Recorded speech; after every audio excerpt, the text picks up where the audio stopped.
Welcome to On Topic with Stephanie and Nicole.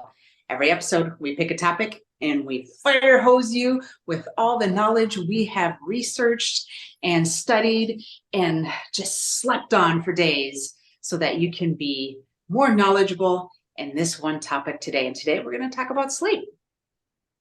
Gotta love it, or you're not gonna like it. Yeah. Man, I could research this for probably the rest of my life and find information.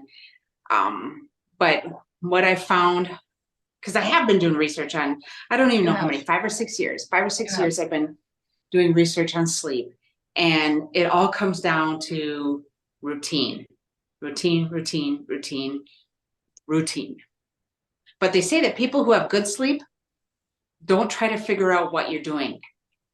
Because people who have good sleep, you're blessed, you're lucky, just do whatever.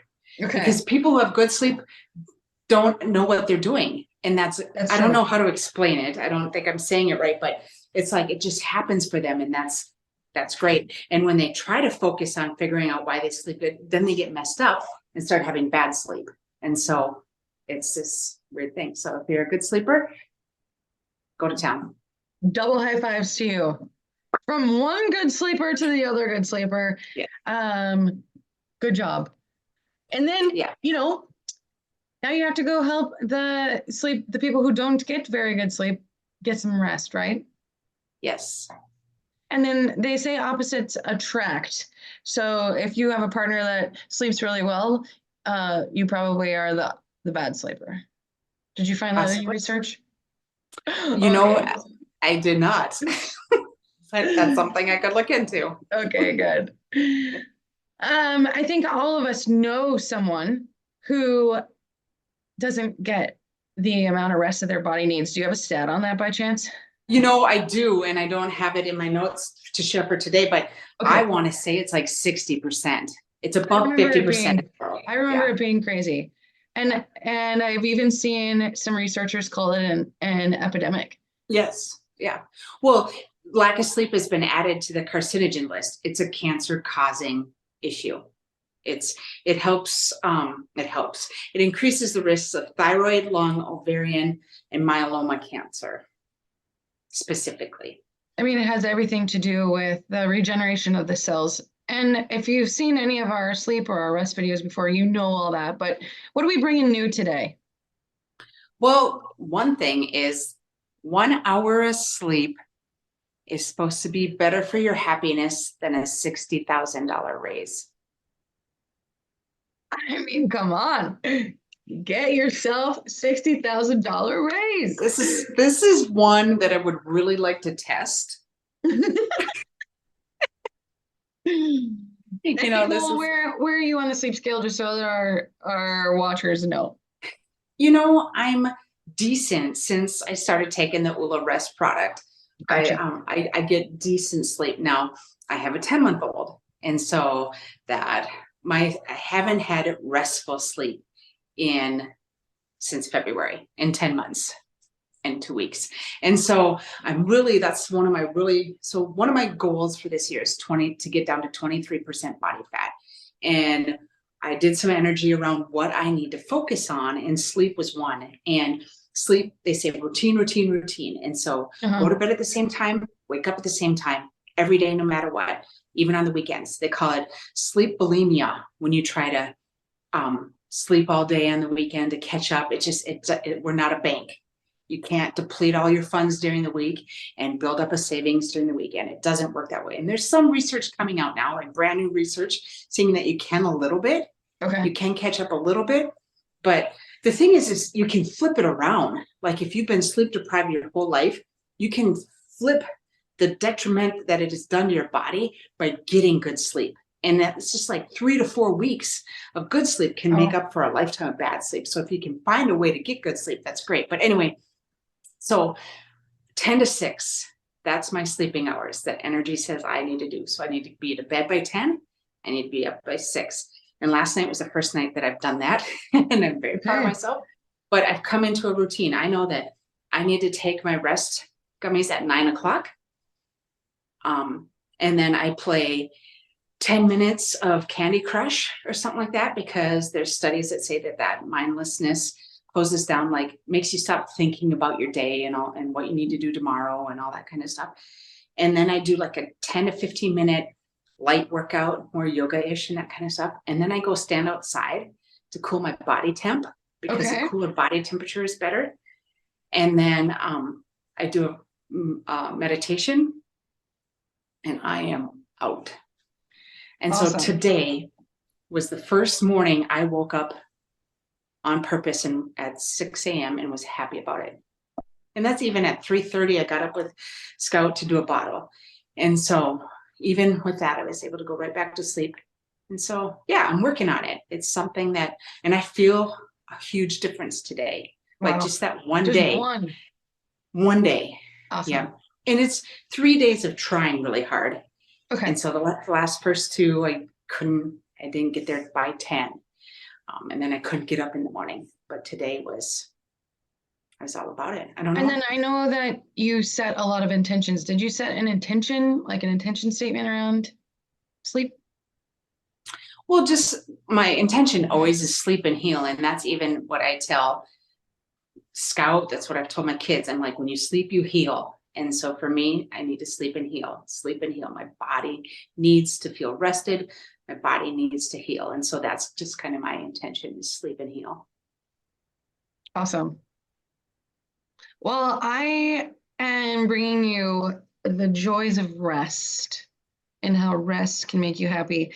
And this one was different than any of the other 2 videos that we've done on sleep or on rest. And it's Dr. Sandra Dalton Smith did a TEDx talk. And it was very interesting to me to know that there were 7 different types of rest. Because when you think about sleep, you're like, put your head down, close your eyeballs, let your brain get to REM, and then like allow your body cells to regenerate. But this was interesting, and I hope that you find it interesting too. Obviously, we know the physical rest, that we need physical rest. That's when you deplete your body of its energy. Mental rest, like take some time, and you talked about it. Your mental rest is kind of like playing that game of Candy Crush, where you're just like, we're only worried about this one little thing, and we're not going to use much brain power. We're just gonna separate the day. Like close 20 tabs, closing all these tabs. Yeah, that takes a lot. Then there's also social rest.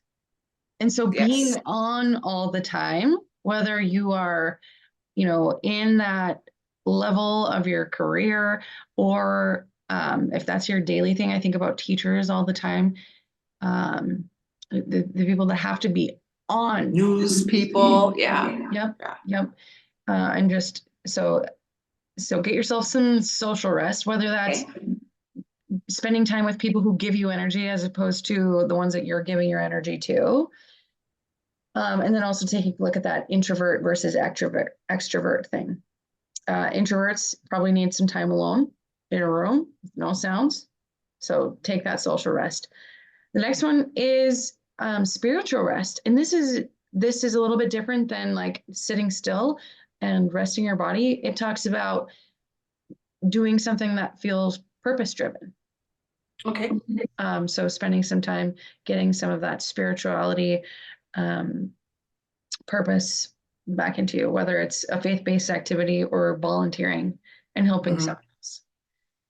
The 5th one that she talks about is sensory rest, which I think that we all need to plan that into our days. And it's becoming a little bit more talked about. It's becoming a little bit more normalized to give yourself a break from your phone, give yourself a break from that social media scroll, give yourself a break from that video game that you're addicted to, and the notifications that come along with everything that comes in that digital part of our lives. The 6th one is emotional rest. And so sometimes you need to show emotion, whether it's to your loved one, or it's watching that movie that makes you cry every single time, like you got to get that out. Maybe not screaming into a pillow all the time, or I know that Nicole and I like to take a drive and clear our lungs, right? Whether it's, singing at the top of your lungs or just screaming. But those folks that are in customer service, they deal with this a lot because they always have to like take a bad situation and make it the best that they can. So just going through that emotional labor to get that out will help you in the other parts. And then the seventh one that she speaks about is creative rest. And I know this is a big thing. I mean, we have to get back to the arts. We have to, whether it's playing music, listening to music, creating, coloring. I love coloring. That's another thing that shuts my brain down, and I should do that at night too, besides the game. But I find that the game works really good. Yeah, and let's think about it as getting out in nature, smelling. I mean, we know that the more that we can put all of those senses to work, and doing that will give your brain some of that creative rest that she says will. I made some I have a grounding oil on that my sister just got, and I put that on to do my morning Tai Chi. And yeah, it smells like I'm in a forest. It's kind of amazing. So okay, well, I love that. I'll have to try it.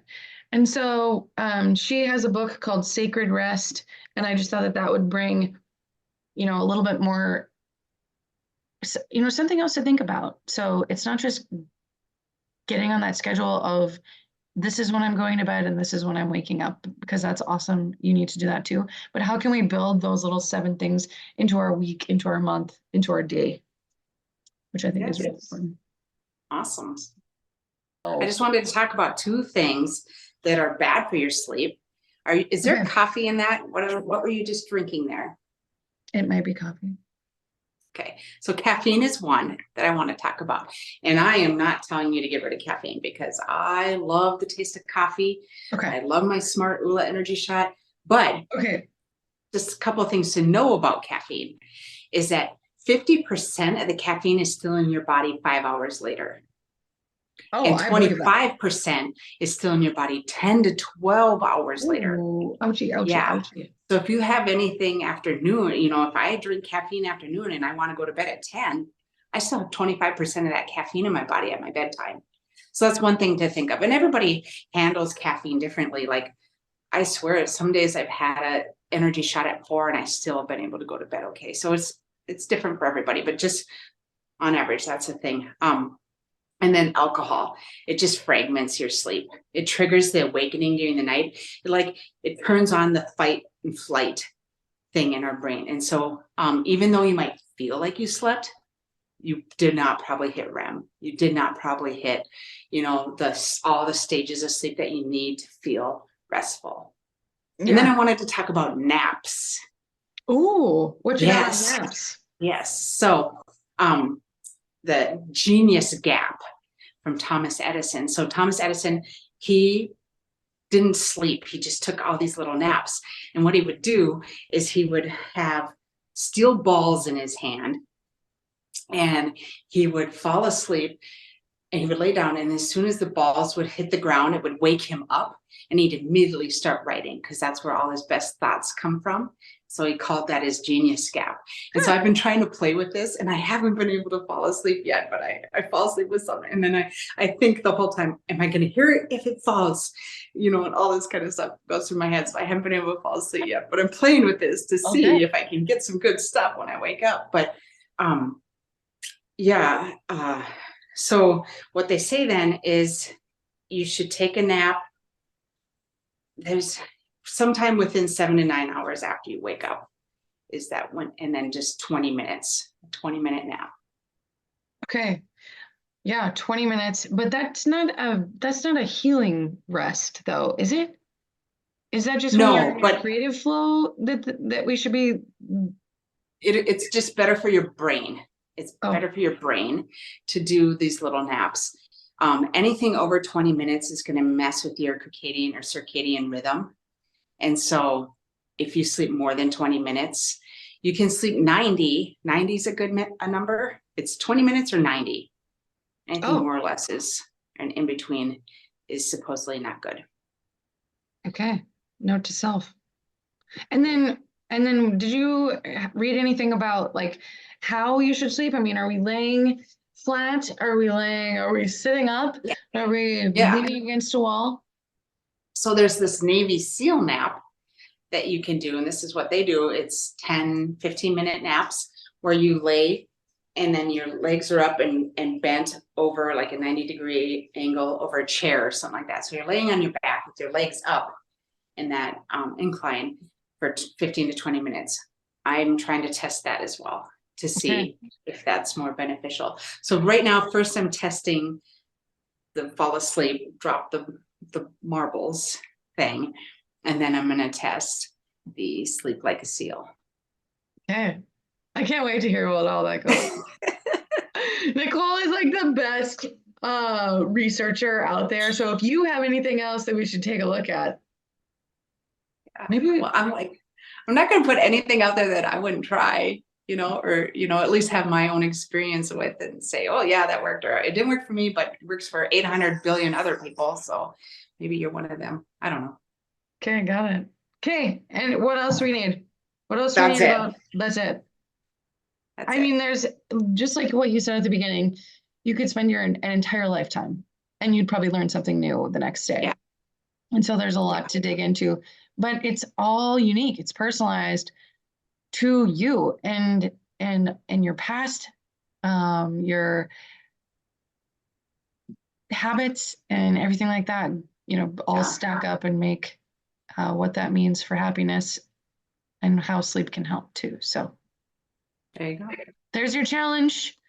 If you are not getting enough rest, reach out. We'd like to help you and share more about what we've learned. We do have a couple of other videos on that. If you have any questions or comments, or you liked this video, please share.